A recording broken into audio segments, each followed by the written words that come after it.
नमस्कार, मैं रचना शर्मा चढ़ती कला टाइम टीवी देख रहे सभी दर्शकों का स्वागत करती हूं। आप देख रहे हैं उत्तर प्रदेश के विशेष समाचार। मुख्यमंत्री योगी आदित्यनाथ ने आज रविवार को रामनवमी के अवसर पर कन्या पूजन किया। सीएम योगी ने चैत्र नवरात्र की 9वीं तिथि रविवार यानी आज सुबह 11 बजे गोरखनाथ मंदिर में कन्या पूजन कर वहां मौजूद सभी कन्याओं के चरण धोए। सीएम ने इससे पहले जनता को रामनवमी की शुभकामनाएं भी दी। सीएम योगी ने ट्वीट कर कहा कि सभी को महापर्व श्री रामनवमी की हार्दिक बधाई एवं शुभकामनाएं। मर्यादा पुरुषोत्तम प्रभु श्री राम का जीवन चरित्र समस्त मानव जाति के लिए एक आदर्श है। प्रभु की कृपा सकल विश्व पर बनी रहे। जय जय श्री राम। वहीं शनिवार को सीएम योगी आदित्यनाथ ने गोरखनाथ मंदिर में अष्टमी तिथि के मौके पर हवन यज्ञ किया था। उन्होंने ट्वीट में कहा था कि वास्तविक नवरात्र की अष्टमी तिथि के पावन अवसर पर गोरखनाथ मंदिर परिसर स्थित मां दुर्गा मंदिर में मां दुर्गा का पूजन किया। तदुपरांत हवन कर चराचर जगत के कल्याण की कामना की। मां भगवती की कृपा सभी पर बनी रहे।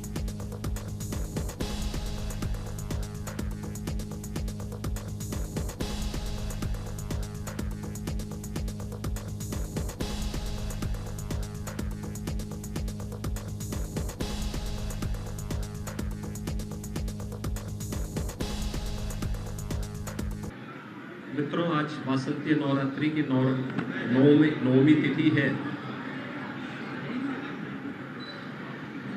चैत्र मास के शुक्ल पक्ष की प्रथम 9 तिथियों में आदिशक्ति मां भगवती की विशेष अनुष्ठान का आयोजन वासंती नवरात्रि के रूप में सनातन धर्मावलंबियों के द्वारा किया जाता है। इस अवसर पर परंपरागत रूप से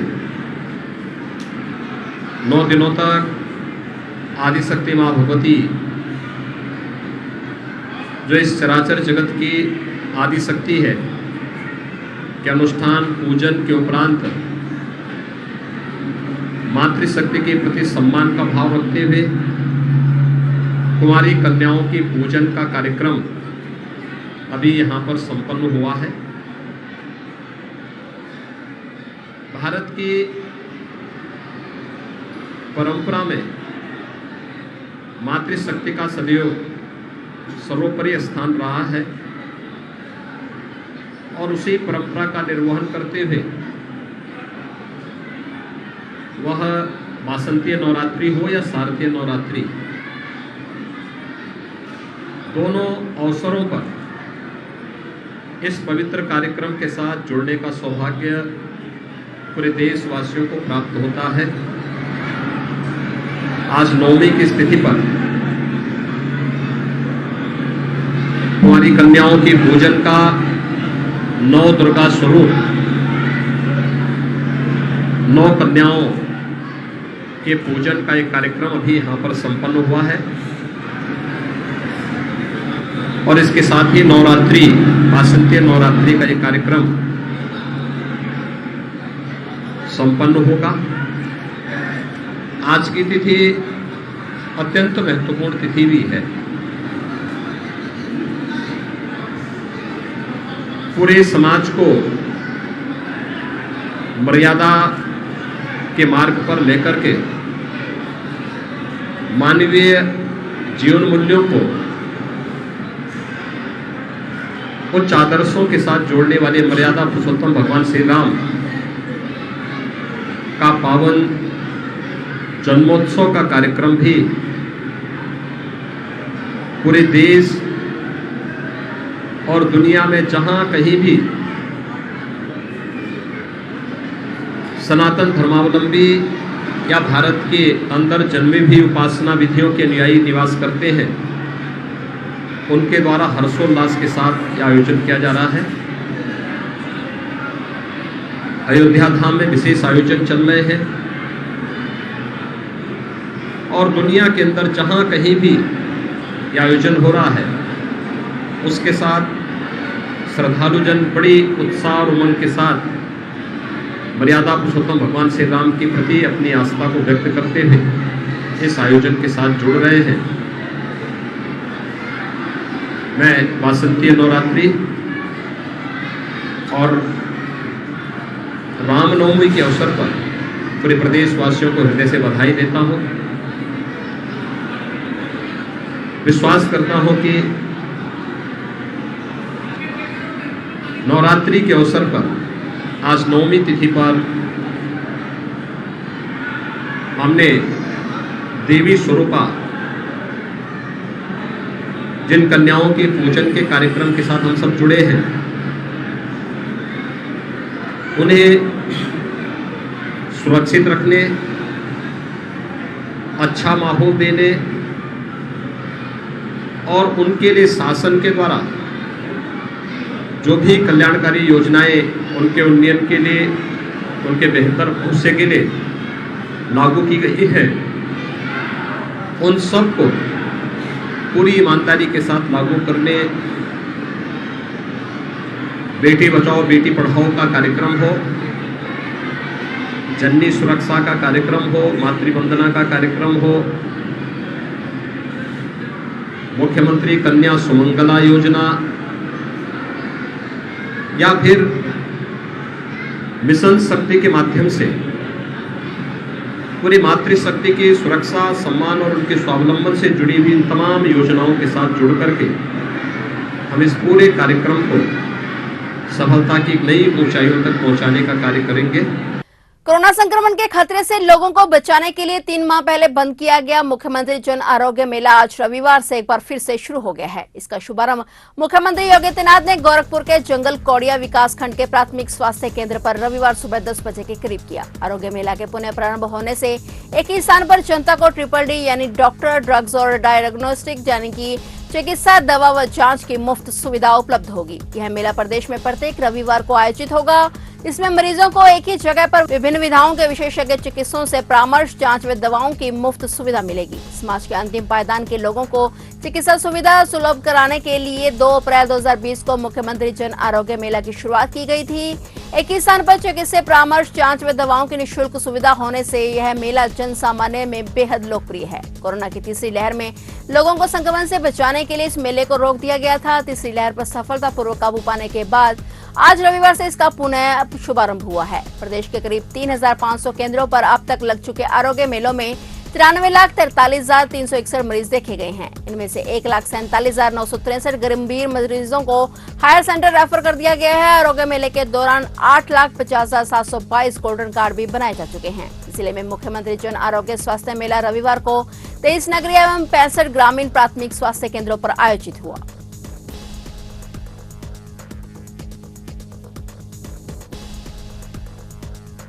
दो 2020 में जनवरी माह से हम लोगों ने पूरे प्रदेश में मुख्यमंत्री आरोग्य मेला का आयोजन प्रत्येक प्राथमिक स्वास्थ्य केंद्र में प्रारंभ किया था। और जब ये योजना प्रारंभ की थी, इसके पीछे का उद्देश्य था कि ग्रामीण क्षेत्र हो या शहरी क्षेत्र, बिना किसी भेदभाव के हर एक व्यक्ति तक स्वास्थ्य की सुविधा उपलब्ध हो सके। यद्यपि उससे पूर्व प्रधानमंत्री मोदी जी के कर कमलों से, उनकी अनुकंपा से पूरे देश के अंदर आयुष्मान भारत योजना लागू हो चुकी थी। और आयुष्मान भारत योजना में गोल्डन कार्ड बनाने और हर जरूरतमंद व्यक्ति को 5 लाख रुपए सालाना स्वास्थ्य बीमा का गोल्डन कार्ड उपलब्ध कराने की कार्रवाई भी प्रारंभ हो चुकी थी। फिर भी छूटे हुए लोगों के लिए, अन्य जरूरतमंदों के लिए या जिन लोगों ने अपनी व्यस्तता के कारण कार्ड नहीं बना पाया है, उन लोगों को गांव के ही प्राथमिक स्वास्थ्य केंद्र में सभी चिकित्सा विशेषज्ञों के द्वारा बेहतरीन स्वास्थ्य सुविधा उपलब्ध हो सके, यह एक कार्य प्रारंभ हुआ। पहले 5-6 मेले बहुत सफलतापूर्वक आगे बढ़े।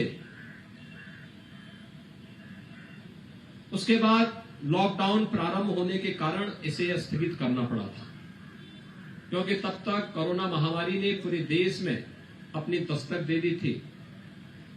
और उसके बाद हमें आरोग्य मेलों के कार्यक्रम को स्थगित करना पड़ा था। हम लोगों ने 2021 में भी जब कोरोना का सेकेंड वेव के पहले कुछ मेले आयोजित किए थे, फिर सेकेंड वेव आने के कारण हम लोगों को कुछ दिनों के लिए फिर स्थगित करना पड़ा था। और आज मुझे प्रसन्नता है, आज चैत्र नवरात्रि का 9वीं तिथि है। जगतजननी मां भगवती के 9 दिनों तक अनुष्ठान करने के उपरांत आज हम सब 9वीं के व्रत के साथ, अनुष्ठान के साथ तो जुड़े ही हैं। मर्यादा पुरुषोत्तम भगवान श्री राम के पावन जन्मोत्सव का भी कार्यक्रम पूरे देश के अंदर हर्षोल्लास के साथ लोग आयोजित कर रहे हैं और इस अवसर पर, इस आरोग्य मेला के साथ हम सबको जुड़ने का अवसर प्राप्त हो रहा है। हम जब नवरात्रि के अवसर पर मां दुर्गा के अनुष्ठान के लिए दुर्गा सप्तशती का पाठ करते हैं तो किसी भी प्रकार के रोग से, शोक से, संताप से मुक्त होने की भी प्रार्थना करते हैं। और यहां पर तो स्वास्थ्य विभाग अपने पूरे संसाधन के साथ हर प्राथमिक स्वास्थ्य केंद्र में जाकर के स्वास्थ्य संबंधी सभी प्रकार की सुविधाओं को उपलब्ध कराने के लिए, आपके लिए, आपकी सेवा के लिए पूरी तन्मयता के साथ वहां पर जुड़कर के आपकी सेवा के लिए लगा हुआ है। आज प्रदेश भर के सभी स्वास्थ्य प्राथमिक स्वास्थ्य केंद्रों में मुख्यमंत्री आरोग्य मेला का फिर से शुभारंभ हो रहा है। इसके पीछे का उद्देश्य है कि हम तात्कालिक बीमारियों से तो हम लोगों को इनके निदान का उपाय तो बताएं, केवल रोगी को देखना ही नहीं है, बल्कि उसके उपचार के लिए उसे दवा भी उपलब्ध करवाना है, आवश्यक जांचें भी करनी है, आयुष्मान भारत के कार्ड भी बनने हैं, संचारी रोग के बचाव के लिए भी उपाय के बारे में भी बताना, उसका प्रचार प्रसार भी करना है।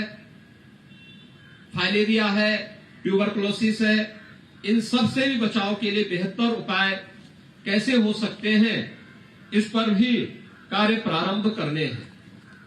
हम सब इस बात को जानते हैं कि उत्तर प्रदेश ने आदरणीय प्रधानमंत्री जी के मार्गदर्शन में इस सदी की सबसे बड़ी महामारी में बेहतरीन कार्य करके अपने आप को साबित किया है। यूपी के जेल मंत्री धर्मवीर प्रजापति ने जेल में कैदियों के लिए एक निर्देश जारी किया था, जिसके चलते यूपी की जेलों में अब महामृत्युंजय और गायत्री मंत्र बजेगा। इसी कड़ी में सीतापुर जेल में भी रविवार को कैदियों के जीवन स्तर में सुधार के लिए गायत्री मंत्र बजाया जा रहा है। इस जेल में अब समाजवादी पार्टी के दिग्गज सांसद आजम खान भी 2.5 साल से अधिक समय से बंद हैं। वे भी अन्य कैदियों के साथ गायत्री मंत्र का पाठ सुन रहे हैं। जेलों में गायत्री मंत्र का पाठ कराया जा रहा है। हालांकि लोग इसका विरोध कर रहे हैं, लेकिन प्रशासन का कहना है कि गायत्री मंत्र से मन शांत रहेगा।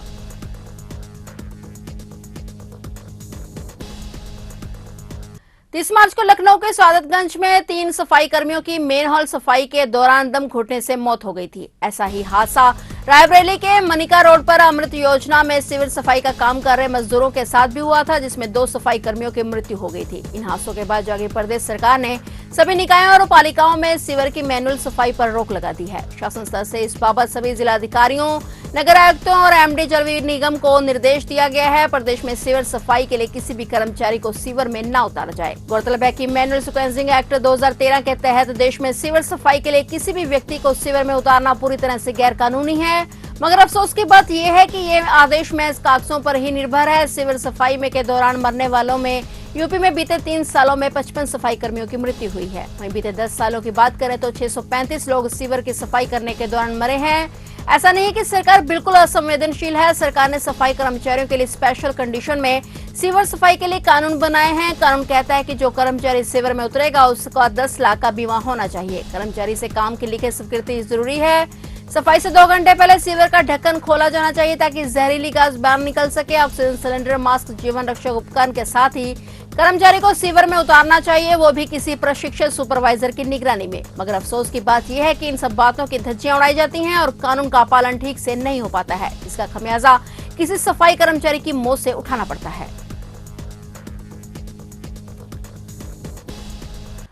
सीएम योगी आदित्यनाथ ने दोबारा मुख्यमंत्री बनने के साथ ही हर हाथ को रोजगार इस मूल मंत्र पर काम करना शुरू कर दिया है। सीएम योगी का संकल्प है कि चाहे स्वरोजगार हो या नौकरी, कम से कम हर परिवार के पास आय के साधन होने चाहिए। सरकार के रणनीतिकारों का मानना है कि हर किसी को सरकारी या प्राइवेट नौकरी दे पाना संभव नहीं है, इसलिए स्वरोजगार की तरफ भी युवाओं में आकर्षण पैदा हो। इसी सोच के साथ योगी सरकार ने विश्वकर्मा श्रम सम्मान योजना की शुरुआत की है। इस योजना के तहत गरीब तबके से जुड़े कुम्हार, नाई, मोची जैसे कामगार शामिल होंगे। सरकार इनके हुनर को नई प्रौद्योगिकी के साथ जोड़कर और मशीनें देकर बैंक से लोन भी कराने में मदद करेगी, जिससे कि ये अपना और अपने परिवार का जीवन यापन अच्छे से कर सकें। योगी सरकार का फोकस है कि युवाओं को ज्यादा से ज्यादा प्रशिक्षित किया जाए ताकि उन्हें रोजगार मिलने में दिक्कत ना आए। सरकार विश्वविद्यालय और कॉलेज स्तर पर एक उद्यमिता पाठ्यक्रम की शुरुआत करने जा रही है, जिसमें इच्छुक विद्यार्थी 1 घंटे का ऑनलाइन क्लास ले सकते हैं। उन्होंने आगे बताया कि उद्यम सारथी ऐप भी एमएसएमई विभाग ने बनाया है, जिसको फोन पर डाउनलोड करके सरकार की योजनाओं के बारे में पूरी जानकारी ले सकते हैं। जो बच्चे प्रशिक्षण क्लास लेंगे उनको संस्था से प्रमाण पत्र के अलावा बैंक लिंकेज से लेकर उद्यम स्थापित करने और अन्य सारी मदद भी विभाग के अधिकारियों द्वारा की जाएगी। ओडीओपी योजना के जरिए लक्ष्य है कि अगले 5 सालों में निर्यात और रोजगार के अवसरों को दोगुना किया जा सके। विभाग उसी दिशा में काम कर रहा है। गौरतलब है कि योगी आदित्यनाथ की पिछली सरकार में इन योजनाओं के जरिए 3 करोड़ से ज्यादा युवाओं को रोजगार मिला है और स्वरोजगार के जरिए उद्यमी बने। अकेले ओडीओपी योजना से 22 लाख से अधिक स्वरोजगार के अवसर उपलब्ध हुए। उत्तर प्रदेश निर्यात के मामलों में नंबर 1 स्टेट इसी वजह से बन पाया है और यहाँ के लोकल उत्पादों की धमक बड़े शहरों और बाहर के देशों में भी खूब है।